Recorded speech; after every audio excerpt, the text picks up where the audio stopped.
माझा सगळ्यात महत्त्वाचा प्रश्न आहे की तरुणांमध्ये पोटेन्शियल असून पण बरेच जण आयुष्यात काहीच का नाही करू शकत। सगळ्यांमध्ये पोटेन्शियल असतोच जन्मापासूनच। प्रत्येक जण जन्मापासून जिनियस असतो, पण जिनियस मरत नाही। जेव्हा एखादं बाळ जन्माला येतं तेव्हा ते ब्लँक पेपर सारखं असतं। सगळे एकसारखेच जन्माला येतात, पण सगळे सारखेच मरत नाहीत। याचं कारण काय?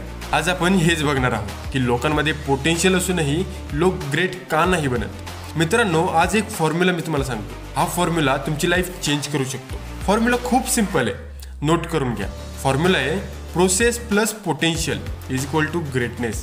पुन्हा रिपीट करतो, process plus potential is equal to greatness. डाव्या बाजूला दोन शब्द आहेत, ते म्हणजे प्रोसेस आणि potential is equal to greatness. म्हणजे ग्रेट होण्यासाठी दोन गोष्टी महत्त्वाच्या आहेत, एक म्हणजे प्रोसेस आणि दुसरा पोटेन्शियल।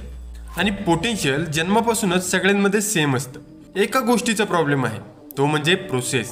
मी त्याला म्हणतो process execution is the difficult task in the world.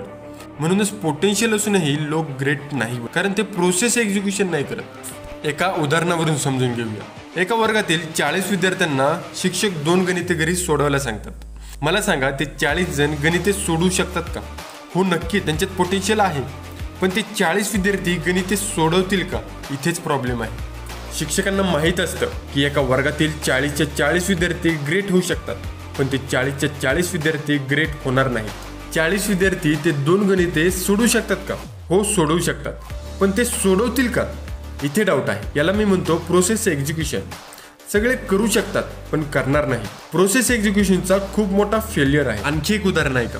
वर्ष सुरू होताना 1 जानेवारी ते 15 जानेवारीच्या दरम्यान बरेच जण न्यू इयर रेझोल्युशनच्या नादात जिम जॉईन करतात। ते पहिल्या दिवशी जिमला असं जातात जसं की मागच्या वर्षीचं जिम पण एका दिवसात करतील। दुसऱ्या दिवशी थोडं मोटिवेशन कमी होतं। तिसऱ्या दिवशी त्यांना त्यांचं अंथरूणच सुटत नाही, आणि शेवटी ते थकून हारून जिमवाल्यांना म्हणतात it's hurting, it's paining, that's why I am quitting. 99% लोक असंच क्विट करतात जेव्हा त्यांच्यासमोर 2 चॅलेंज येतात, पेन आणि they feel hurt. Moral of the story खूप सोपं आहे। जेव्हा तुमच्या आयुष्यात पेन येतं किंवा जेव्हा तुम्ही हर्ट फील करता तेव्हा तुम्ही क्विट करता।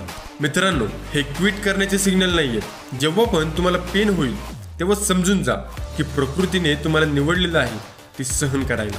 ते सिग्नल असतं की तुम्ही कंटिन्यू करा, कारण तुम्ही राईट डायरेक्शनमध्ये मेहनत करता। वाईट नका वाटून घेऊ, पण या जगातील प्रत्येक जाड व्यक्तीला माहिती आहे की स्लिम कसं व्हायचं, पण फक्त माहीत असून काहीच होत नाही।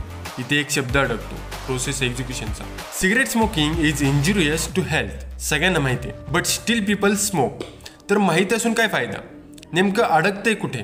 Process execution. आणि लक्षात ठेवा, जेव्हा पण तुम्ही प्रोसेस फॉलो करता यू फील पेन, तुम्हाला दुःख होणारच। तोच पेन लोकांना क्विट करण्यासाठी भाग पाडतो। Process will give you pain, but end result will give you pleasure.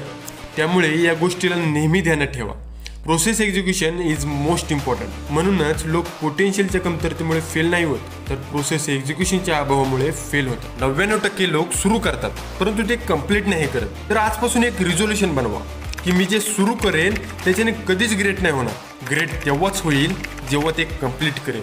धन्यवाद।